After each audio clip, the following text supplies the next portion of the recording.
Jangan lupa ya sama Mbak Kung, Mbak Putri. Nggak bakal lupa deh Mbak. Tapi Mbak Putri dan Mbak Kakung sering-sering datang ke rumah Meni ya. Oh iya. Janji loh. Janji. Oleh-oleh banyak ya Mbak? Nanti seluruh jajan pasar Beringharjo Mbak borong buat kalian. Oh, Bapak.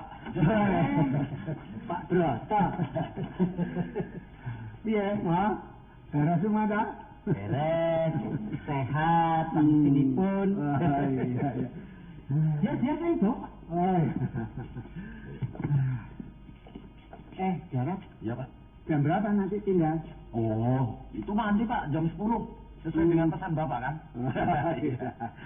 Ya, itu kepercayaan saja kok. Oh, iya. Kamu boleh tidak percaya, boleh percaya. Kalau Bapak percaya. Rak sudah bikin bubur merah sama tumpeng tak? Oh, kalau itu sudah, Pak. Nah. Ibunya Mamung yang bikin. Oh, ya syukur. Iya. Mau temui ibumu dulu. Oh, iya, Pak. Yati, Menik, Mamung, ini dibawa semua ke mobil. Ya? Ayo, cepat. Bawa.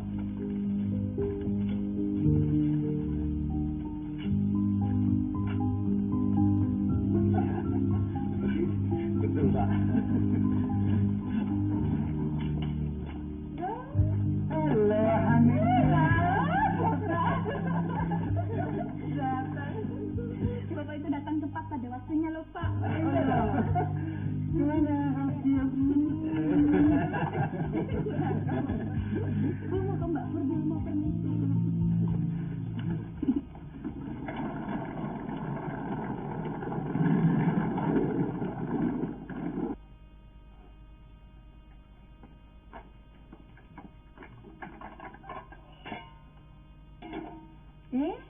Sudah mau berangkat sekarang, Tri? Iya, Mbak.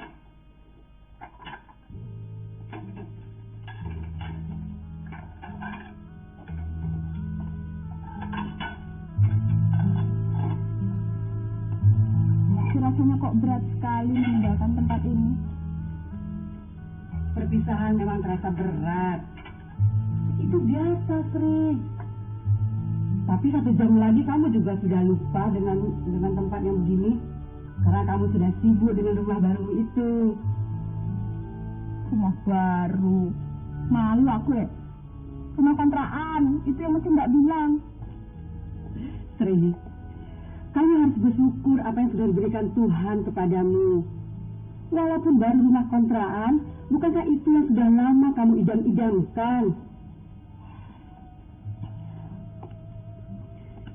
Aku bersyukur kok Mbak.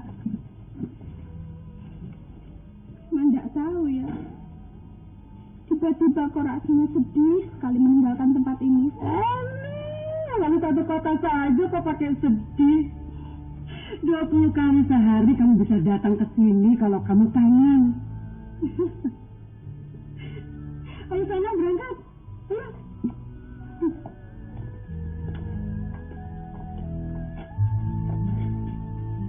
Aku mau pamit sama ruang makan.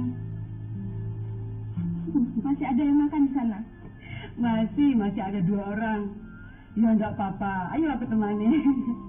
Ayo.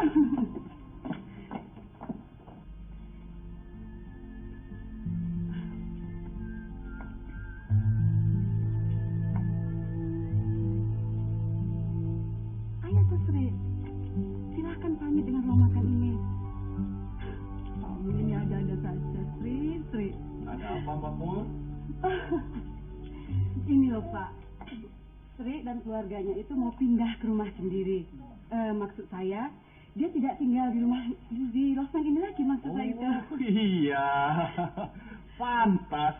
Sejak tadi pagi saya lihat ada kesibukan luar biasa. Begitulah. Makanya sekarang Sri ini mau pamit dengan ruang makan ini, juga dengan bapak-bapak sekalian. Ayo Tuan Sri.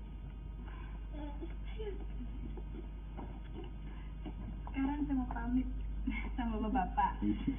Semoga bapak-bapak ini betah tinggal di losmen ini. Dan jangan lupa kalau ke Jogja lagi, mampir Pak. Pasti.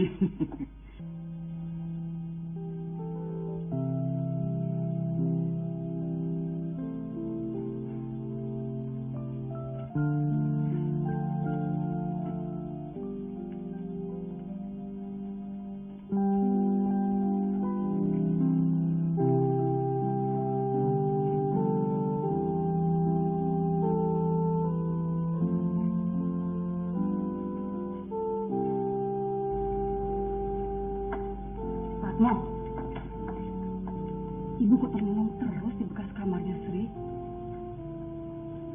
Saya kok jadi heran. Wong anak sudah bisa berdiri sendiri, kok dipikiri ya? Jelas aja, Den Pur belum pernah jadi nenek. Apa dia piye toh? Mau punya suami saja belum kok disuruh jadi nenek-nenek. Makanya cepat-cepat punya suami. Kan calonnya sudah ada. Berarti bertambah lagi satu orang yang akan meninggalkan losmen ini. Iya ya. Siapa yang akan meninggalkan losmen ini? Enggak siapa-siapa kok, Bu. Saya sama Pak Atma cuma bercanda kok.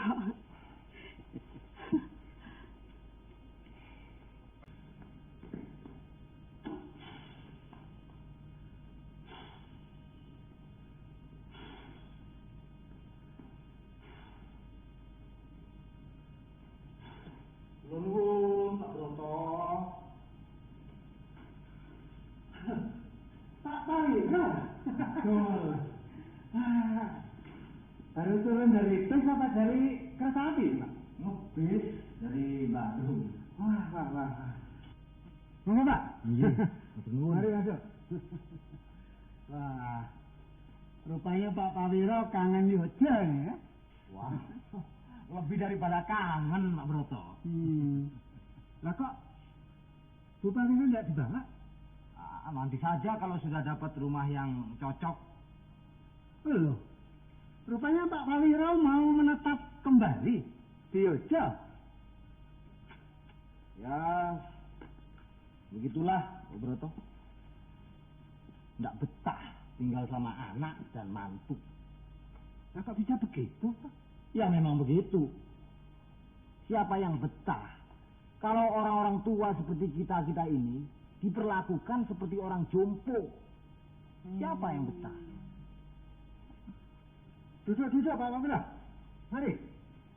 Biar ceritanya itu gayeng gitu, tak?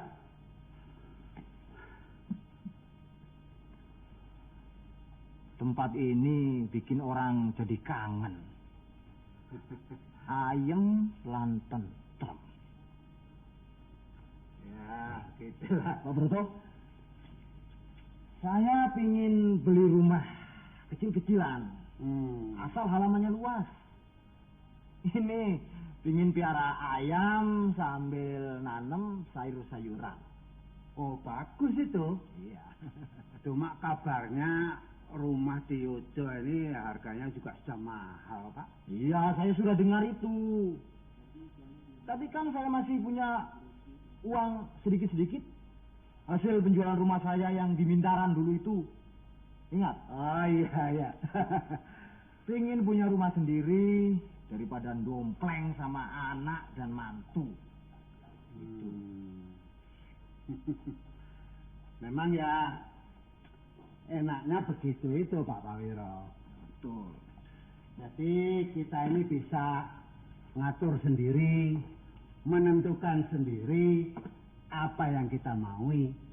Iya kan? Kita ini kan masih punya gairah hidup, masih punya keinginan biar sudah tua. Betul. Lah. Betul begitu kok. Coba. Lah saya dan istri saya di Bandung itu diperlakukan oleh anak dan mantu saya seperti orang yang sudah nggak dibutuhkan lagi. Coba. Mau bantu betulkan pagar rusak, nggak boleh. Istri saya mau bantu di dapur, nggak boleh. Saya ini mau nganter cucu-cucu ke sekolah, juga nggak boleh. Lah kita ini dianggap patung apa? Lah masih hidup kok, cuma disuruh makan, tidur, duduk saja. Gimana? Saya kira maksud putra dan mantu Pak dan Bu Pawiro ini baik loh. Mereka tahu orang tuanya ini sudah tua, takut kalau lekas capek, toh? Jadi mereka itu juga maksudnya membalas budi. Pak Pawiro, Bu Pawiro membesarkan anaknya sampai jadi orang. Iya toh? Ya jalannya ya memanjakan Pak dan Bu Pawiro toh. Wah itu tindakan putra yang terpuji Pak. Wah terpuji apanya Pak Broto? Loh, rasanya seperti kita ini nggak dibutuhkan lagi kok. Coba, kalau ada apa-apa, nggak pernah diajak rundingan, nggak pernah dimintai pendapat. Pokoknya orang-orang tua seperti saya ini sudah nggak laku lagi di mata anak muda. Sudah ketinggalan zaman, sudah kuno, gitu. Memang dunia orang tua ini beda dengan dunia orang muda. Memandang sesuatu beda, keperluannya beda, pusat perhatiannya beda. Tak begitu toh? Bagaimana Pak? Mau langsung istirahat di kamar? Apa ngopi, teh? Saya ingin ngopi di sini Pak Broto. Mangga. Sebentar ya.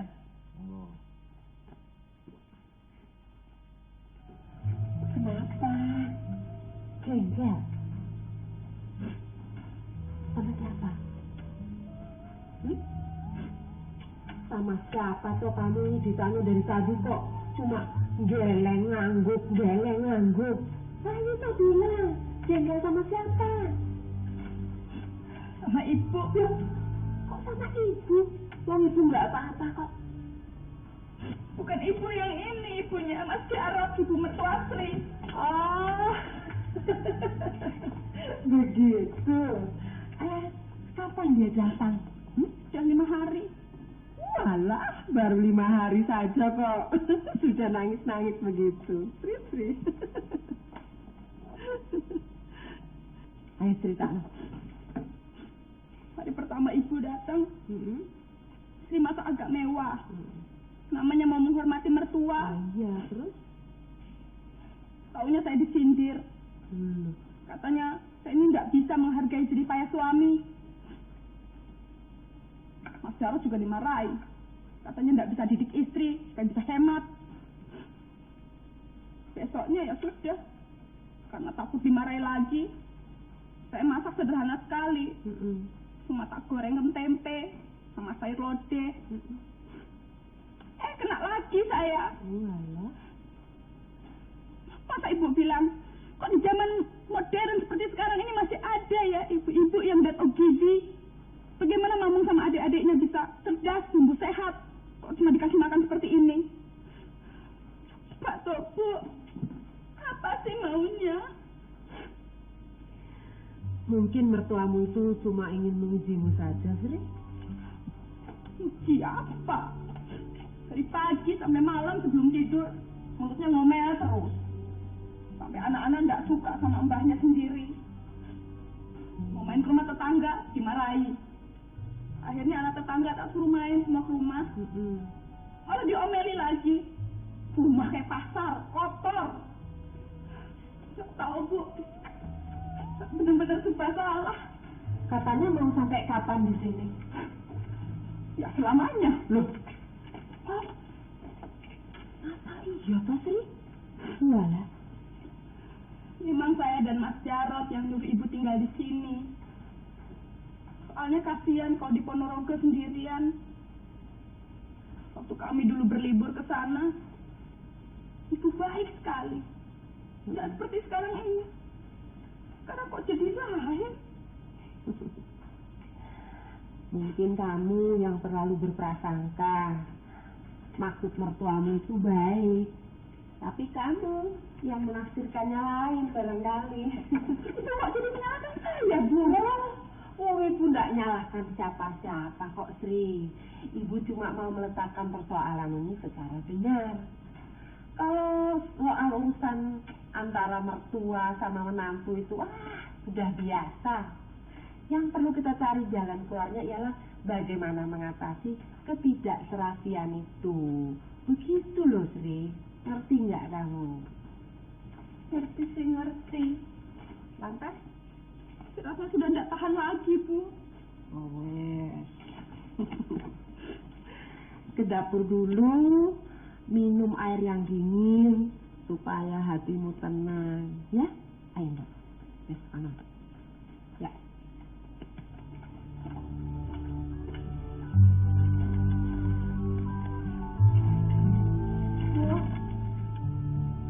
Pergi dulu, minum dulu tuh. Nanti kalau sudah tenang kita ngobrol-ngobrol lagi, ya?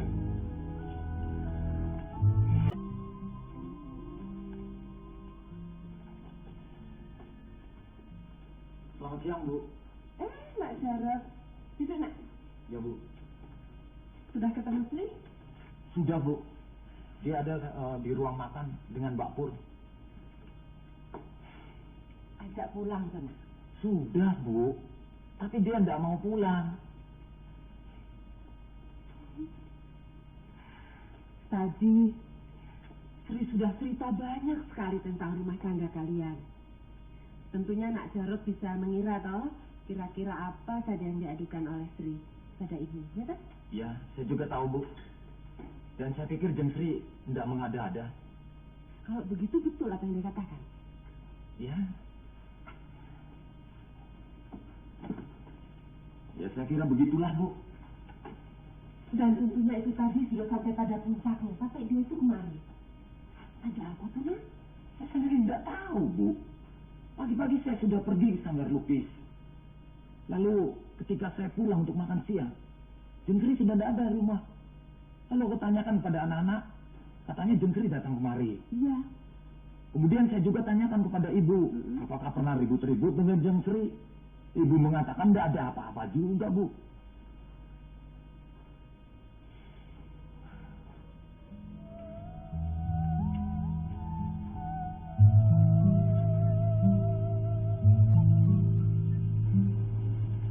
Sudah 5 hari ini aku diam saja.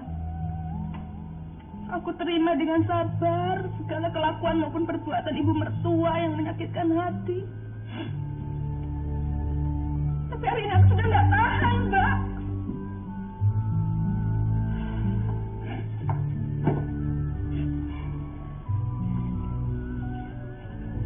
Tadi pagi aku beli ikan bandeng besar sekali, Mbak. Sudah lama aku memang kepengen makan ikan bakar, dicocoli sambal yang pedas, dikucuri jeruk nipis. Jadi waktu hendak aku bakar, tiba-tiba datang temennya Mas Jarot. Ya karena Mas Jarot tidak ada, terpaksa aku yang nemoni. Agak lama juga, kira-kira 1 jam. Pas aku mau balik lagi ke dapur, ikan itu sudah tidak ada di tempatnya. Digondol kucing? Bukan, sudah jadi bumbu atar kuning. Padahal ibunya Mas Jarot tahu itu mau tak bakar, Mbak. Coba siapa yang tidak naik hitam.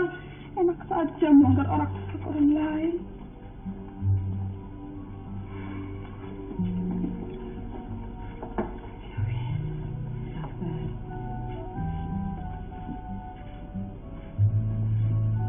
Sri, sudah siang loh.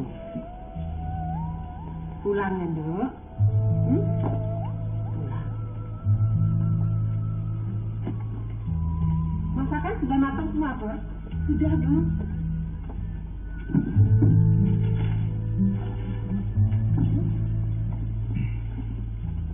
Sampaikan salam hormatku buat Bu Marco dan salam buat ponakan-ponakan semua ya. Kasih, Mbak. Tak pulang dulu ya. Pak Atmo, pulang. Monggo. Nah, ini ada ampiang buat cucu-cucuku ya. Ibu, pulang dulu, Bu. Iya. Bu, permisi mau pulang dulu, Bu. Fatmo, monggo. Mbak Pur. Jangan lupa salam buat Mbak Imarto. Oke, permisi.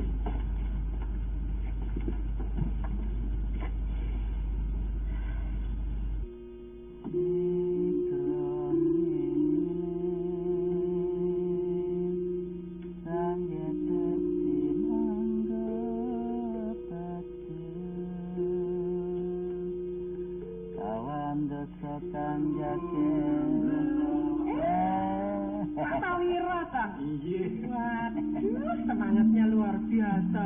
Bersih-bersih rumah tiap hari dari pagi sampai malam loh. Nah, kan besok istri saya datang dari Bandung. Kan enak Iya. kalau masuk rumah keadaannya sudah rapi dan bersih. Iya. Jadi Pak Pawiro meninggalkan losmen ini besok toh? Betul, Bu. Wah. Pindah ke gubuk. Gubuk, Pak. Gubuk apa istana, Pak? Rumahnya sih seperti gubuk, tapi ini perasaan saya seperti di istana. Wah, itu yang penting. Ya udah, gini. Rasanya saya sekarang ini hidup kembali, Bu Broto. Seperti baru berumur 30 tahun. Betul, Bu Broto. Wah, waktu di Bandung itu rasanya saya sudah berumur 100 tahun. Seolah-olah sudah dekat dengan liang kubur. Pak Pawiro ini kalau bicara kok dilebih-lebihkan ya. Padahal waktu di Bandung dulu, Pak Pawiro itu bisa tetap merasa lebih muda. Asal ada pengertian antara yang tua dan yang muda, ya kan? Dan saling pengertian itu bisa dicapai kalau ada keterbukaan di antara kedua belah pihak. Iya. Nah, yang muda mau mengerti bahwa yang tua itu masih punya kehendak, masih punya keinginan, masih punya semangat hidup, ya kan? Nah, sedangkan yang tua harus mau mengerti bahwa yang muda itu bukan anak-anak lagi, yang harus selalu diatur, yang harus menurut kehendak orang tua, ya kan? Iya. Nah, jadi masing-masing kan tahu haknya dan mau menghargai hak orang lain, begitu kan Pak Pawiro? Ya kan? Ya, maunya sih begitu. Nah, Pak, biar Capean ini. Saya permisi dulu, Bu Broto, masih istirahat. Karena besok pagi-pagi ini saya mesti jemput istri di stasiun. Ya istirahat. Oh. Nggih. Parang rumiyin. aman ke? Monggo, Pak. Monggo. Itu saya, Pak. Iya, betul.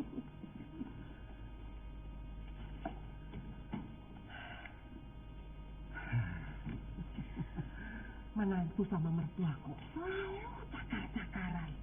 Padahal kalau tidak, hidup ini lebih indah ya Pak ya. Wah, iya. Wah, seperti kita ini toh.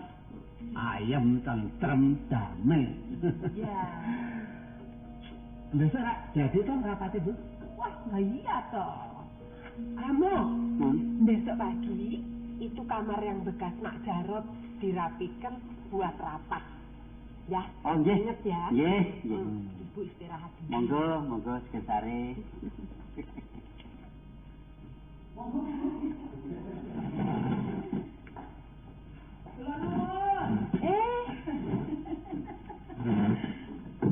Tamu pertama sudah datang loh Mbak Yu Broto.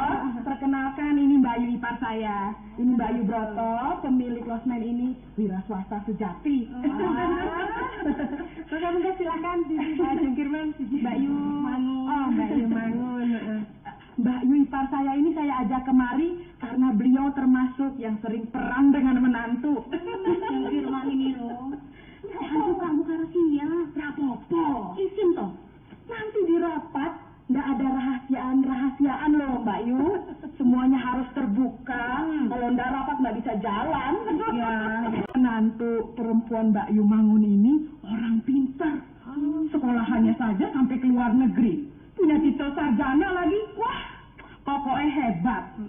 Sedangkan Mbak Yu kita ini pendidikannya nggak begitu tinggi. Deso. Maaf loh Mbak Yu.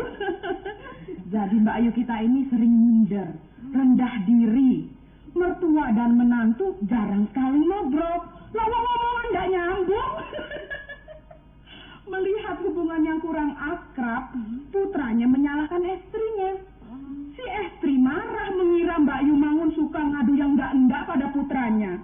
Dia menegur Mbak Yu Mangun dengan kata-kata yang kurang enak. Mbak Yu Mangun marah. Bang, nggak merasa pernah ngadu yang enggak pada putranya kok. Akhirnya perang pecah. Mbak Yu Mangun sekarang ngungsi ke rumah saya. Bu Broto. Silakan. Aduh, gimana kabarnya ini? Senang itu ya. Mari saling berkenalan. Nah ini Ibu dan Pak Pawiro. baru seminggu pindahan. Tadinya di Bandung, ikut sama anak dan menantu, tapi nggak kerasan, lantas kembali ke Jogja. Senasib dengan Mbak Yumangun. Nah, ibu yang badannya sendiri, namanya Jengkirman. Belum punya menantu, jadi belum pernah perang. Dan tidak akan pernah perang. Kalaupun nanti menantu saya cerewetnya setengah mati. Wong saya anti perang kok. Itu sebabnya badan saya subur. Setuju. Enggak, ini loh, Mbak Yumarto kok belum datang ya? Padahal sudah lewat 40 menit loh. Silakan ngobrol-ngobrol dulu. Saya pamit ke depan sebentar. Mama. Nggih. Kok Bu Marto belum datang kok? Padahal sudah hampir jam 10:30. Apa dia lupa toh? Nggak mungkin, Bu. Kalau dia lupa kan tentu Densri sama Mas Jarot mengingatkan. Iya. Ada halangan apa toh? Waktu beberapa menyerahkan undangan kan ketemu sendiri sama Bu Marto. Iya, wong ibu ngobrol berjam-jam kok. Lah. Ya sudah, kamu ke belakang, kerjakan yang lain ya. Nggih. Wah, maaf, saya terlambat banget ini. Lawang saya mau pergi sendiri, ndak boleh sama Jarot. Takut kalau saya kesasar. Saya disuruh tunggu dia pulang dari Sanggar. Akibatnya begini ini, terlambat. Tapi rapatnya kan belum dimulai ya? Oh, belum. Nunggu Mbak Yu kok. Tuh, Jarot, kamu dengar itu? Gara-gara kamu rapatnya jadi terlambat dimulai. Begini nih loh, Jeng, anak-anak muda sekarang ini. Kita yang sudah tua-tua ini dianggapnya sudah pikun, sudah nggak tahu jalan. Padahal seandainya kita umpamanya kesasar, kan kita juga bisa tanya sama orang. Iya. Memangnya kita nggak punya mulut? Lawang kita ini hidup lebih dulu dari mereka, tapi lagaknya mereka tuh kok kayaknya lebih pintar dan lebih pandai daripada kita. Lucu kan ya, Jeng? Mari masuk Mbak Yu, supaya rapat bisa segera dimulai. Iya, baik. Oh iya. Jarot. Ya, Bu.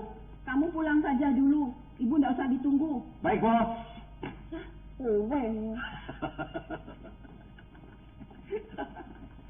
Patmo, ibu ini salah tangkap. Maksud saya kan mau menghormati ibu. Enggak taunya ibu menyangka saya itu menganggapnya sudah linglung, sudah bingung. Cilaka, Patmo.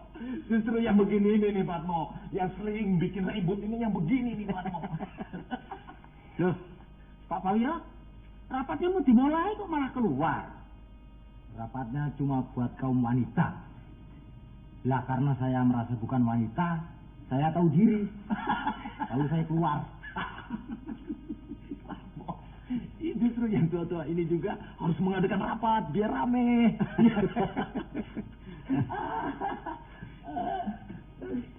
Mas Jarot, Ya, apa Densri masih sering perang sama Bu Marto? masih tuh Patmo. Ya, tapi mudah-mudahan dengan adanya rapat ini ada perubahan. Ya, mudah-mudahan. Iya, Patmo. Ya. Patmo, saya mau ke Sanggar dulu. Saya permisi dulu. Monggo. Iya. Pak Wario, permisi Pak. Saya mau ke Sanggar. Ini monggo. Iya. Ibu-ibu, walaupun kita ini sudah menginjak usia senja, tidak berarti bahwa kita harus berhenti mengisi kehidupan ini. Ya kan? Iya. Mari kita jadikan senja kita ini senja yang indah. Kita harus sanggup membuktikan kepada anak-anak kita, kepada yang muda-muda, bahwa kita masih sanggup mengurus diri kita sendiri. Sehingga kita ini tidak diperlakukan sebagai orang jompo yang sudah tidak ada artinya lagi di dunia ini. Bagaimana Bu Pawiro? Betul. Itu sebabnya kami pulang ke Jogja. Itu. Tapi sebaliknya, kita tidak perlu merasa terlalu pintar, lebih berpengalaman dari anak-anak kita. Sampai-sampai kita terlalu banyak mencampuri urusan anak-anak kita. Kalau sudah begitu kan akhirnya timbul konflik antara anak dan menantu. Rumah tangga jadi neraka. Anak menantu cucu-cucu membenci kita. Bukan begitu, Bu Kirman? Betul sekali. Dan kalau kita mau ikut sama anak dan menantu, kita juga harus tahu membawa diri. Ya. Jangan kita ini minta diladenin saja seperti raja. Tapi justru kita harus membantu apa saja yang bisa kita bantu. Kita harus berusaha agar kehadiran kita di antara mereka itu justru meringankan beban anak dan menantu kita. Betul sekali Mbak Yumarto. Asal betul membantunya. Iya. Tapi jangan sampai air yang mau direbus sang menantu, malah kita buang. Maklumlah orang sudah pikun. Jengkirman ini orangnya sekali Bunda. Jangan kaget loh. Oh, tidak apa-apa. Itu bagus sekali. Jadinya bisa awet muda. Iya.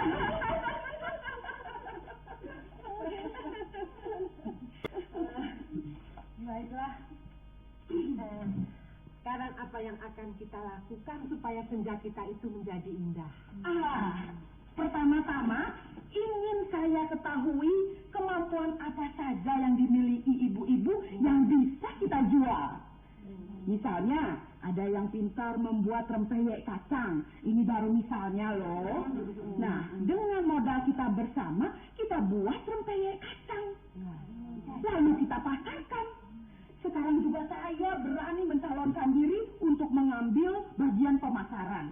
Lawang kerja saya masuk rumah keluar rumah dagang batik.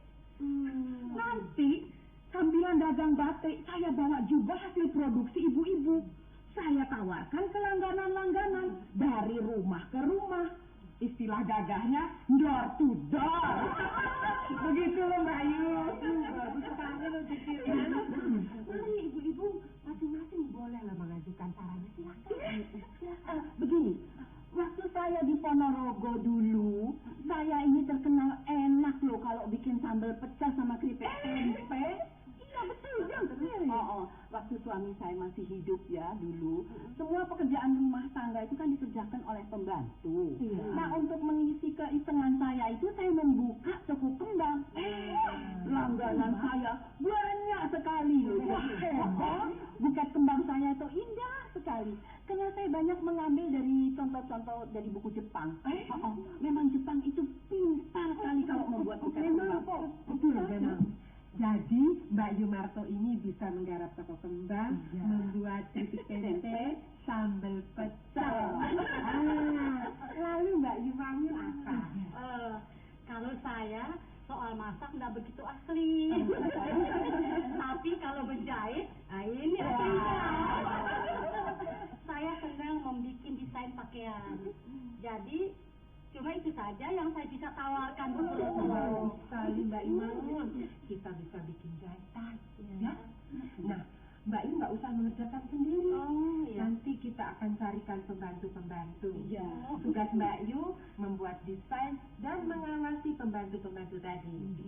Untuk pertama saya akan yang sisa-sisa itu kita akan beli 3 mesin jahit secara cicilan. Karena modal kita kan belum banyak. Nanti kalau sudah jahitannya sudah bagus, pasti orang akan berduyun-duyun ke sini. jadi banyak langganan ya. Nah, kalau Bu Parira bagaimana? Kata suami saya, abon bikinan saya enak sekali.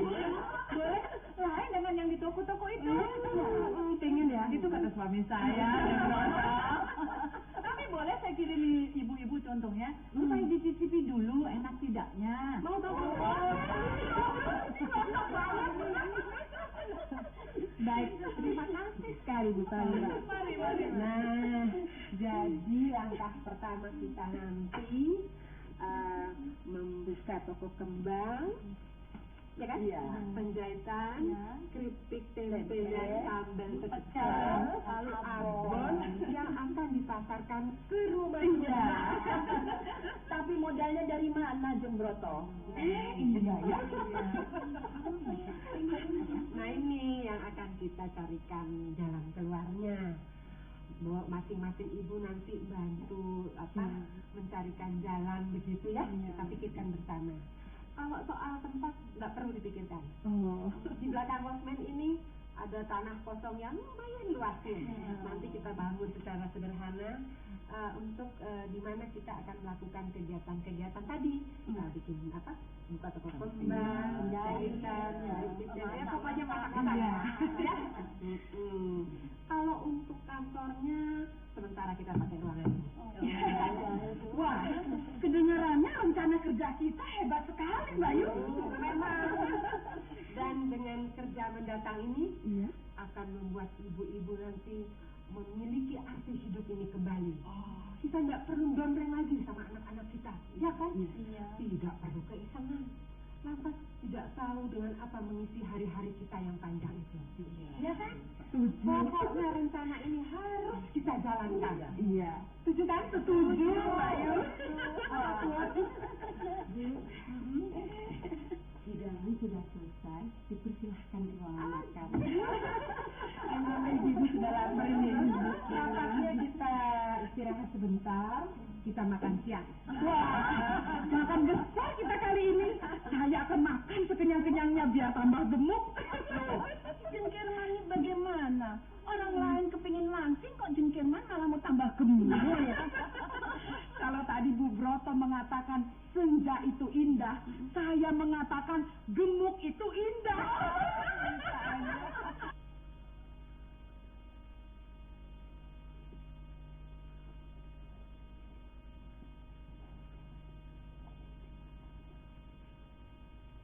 Den, ibu-ibu itu masih lama makannya? Ya enggak tahu, barangkali saja masih lama Patmo. Bisa-bisa 1 jam lagi belum selesai itu. Makan sambil ngobrol ya lama. Orang-orang tua itu kalau kumpul kan kembali seperti anak-anak lagi. Nah iya.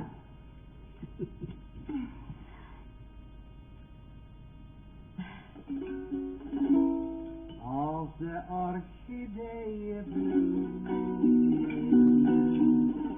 denk ik steeds terug aan jou. Jij alleen kon mij zo boeien. Ik blijf steeds aan jou vertrouwen. Als de orchideeën bloeien. Van voorheen, waar we in gingen stoeien, waarom ging je van mij heen, en nu ben je van een ander, voorbij is de romantiek, waarom gaan wij van elkaar?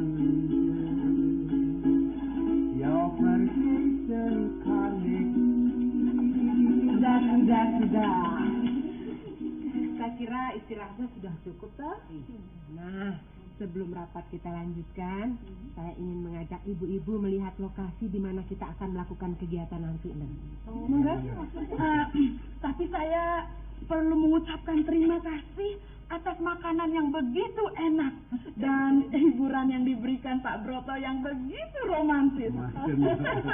Saya kok merasa jadi orang terhormat. Bisa ketagihan nanti, Ren. Boleh saja ketagihan, Bu Kisman.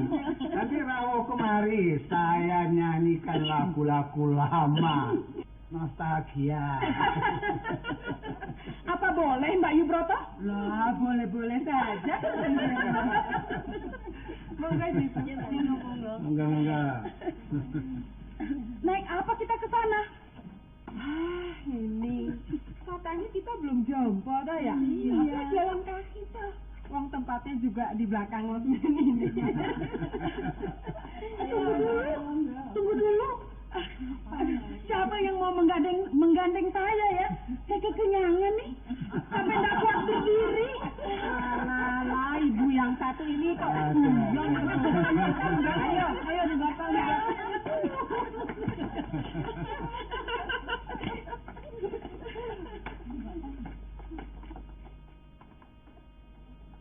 Apa Mu? Ada kiriman mesin jahit 3 buah. Ya, sudah datang sudah. Minta Ibu Mangun untuk menerimanya. Ini tugas Bu Mangun. Oh, iya. Sri. Apa kabar Pak Atmo? Baik-baik saja, anak-anak baik-baik. Oh baik. Kenapa? Kesian, tambah ayu. Apa? Oh bisa, Pak. Jadi dulu masih ada tugas. Oh gitu. Balas, Sri. Sekarang cari siapa? Cari ibu atau cari mertuamu? Cari dua-duanya. Sudah 2 hari ini ibu tidak pulang ya? Udah di sini toh? Iya. Sekarang ibu di mana? Pergi. Sedang itu loh membujuk ibu-ibu yang lain untuk ikut andil dalam usaha yang akan dilaksanakan ini.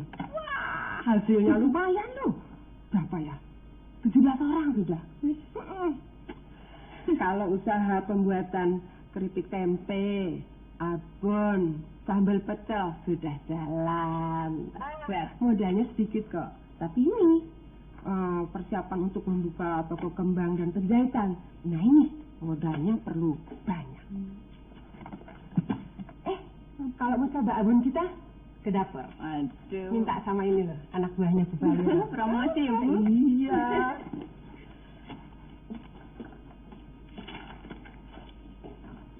Bu, Apa? ada tamu yang cari Bu. Apa toh? Gak tahu Bu. Ya suruh ke sini toh. Sudah saya suruh tapi nggak mau. Dia kayak seperti marah-marah saja. Masa toh? Loh, Kok aneh? betul.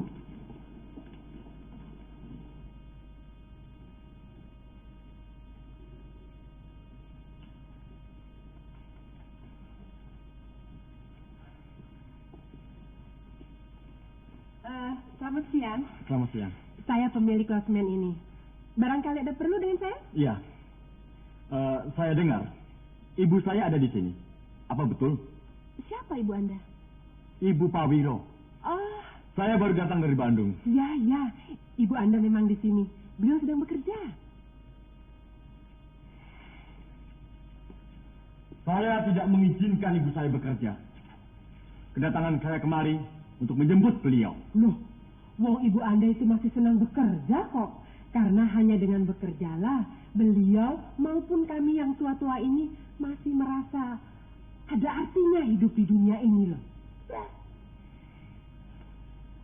Tapi itu membuat malu kami anak-anaknya, Bu. Kenapa? Seolah-olah kami ini tidak tahu membalas budi dan kejam terhadap orang tua. Lebih kejam mana dengan membiarkan ibu Anda itu merasa sebagai orang jompo yang sudah tidak ada artinya bagi anak dan menantunya. Beliau dipajang di rumah sebagai benda kuno di museum. Kalau saya jadi Anda, akan saya biarkan ibu Anda bekerja untuk menikmati masa senjanya yang indah. Bukan begitu? Terima kasih atas saran ibu. Ya. Tetapi saya akan tetap membawa ibu saya pulang. Oh, baik. Ibu Anda sendiri yang akan menentukan. Mo? Iya Bu. Ibu Pak Wiro sedang apa? Dan kerja di kantornya Bu. Oh, antarkan Bung ini menemui ibunya. Silakan. Iya. Mari Pak, mari.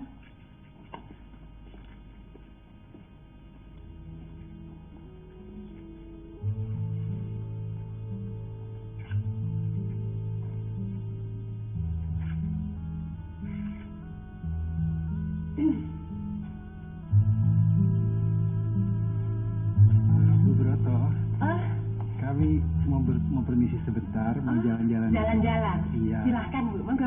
Yuk, permisi. Iya, ya silahkan. Kapan datang? Tadi pagi, Bu.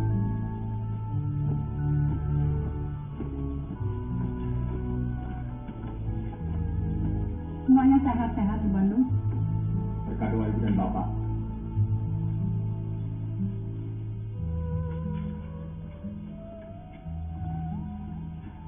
Ada keperluan apa ke Jogja? Urusan kantor? Menjemput ibu dan bapak. Saya mengendaki supaya beban ibu kembali lagi bersama kami. Kenapa? Tidak pantas ibu bekerja. Kenapa tidak pantas? Apa kata orang nanti, Bu? Apa yang mau orang katakan?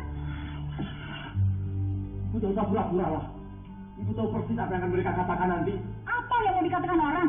Ibu tidak melakukan sesuatu yang salah. Ibu dan ayahmu masih punya kekuatan untuk hidup. Buat apa menyia-nyiakan hidup yang diberikan Tuhan dengan bermalas-malasan menjadi kewajiban orang lain? Sekalipun itu anak sendiri. Tapi itu kewajiban, Bu. Kewajiban seorang anak untuk menunjukkan bakti dan membalas budi terhadap orang tua yang telah melahirkan dan membesarkan yang menjadi orang begini, Bu. Anak tidak mempunyai hutang pada orang tua. Anak dilahirkan di dunia atas kehendak Tuhan. Orang tua berkewajiban membesarkannya dan membuatnya seorang yang baik. Kewajiban anak menjadi manusia yang baik untuk dirinya sendiri dan untuk orang lain. Kalau itu sudah dilaksanakan, orang tua yang melahirkan sudah puas dan bahagia.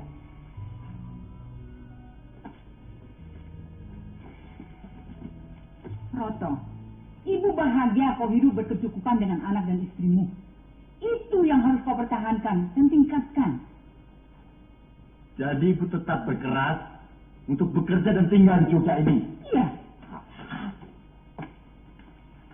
Roto, kembalilah pada anak istrimu, bahagiakan mereka. Itu kewajibanmu. Saya tahu, Bu. Saya tahu kewajiban saya terhadap anak dan istri. Tapi jangan larang saya untuk menunaikan kewajiban saya terhadap bapak dan ibu. Itu sudah kau lakukan, lebih dari cukup.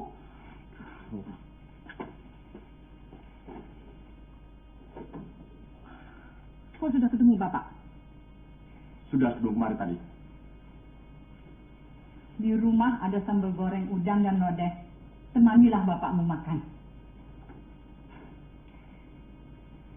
Saya pulang ke Bandung nanti sore, Bu. Ibu akan usahakan cepat pulang. Kita masih bisa ngobrol-ngobrol sebentar di rumah.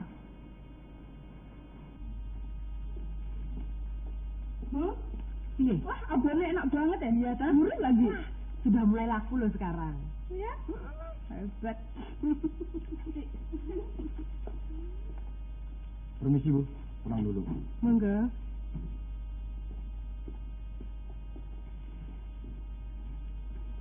Sudah lama? Oh, sudah lama nunggu ibu pulang. Oh, kamu khawatir ya? Ibu sudah 2 hari tidak pulang. Tidak tentu, Bu. Nah, begini kan Indah. Memang. Persatuan mertua dan menantu itu memang indah, ya.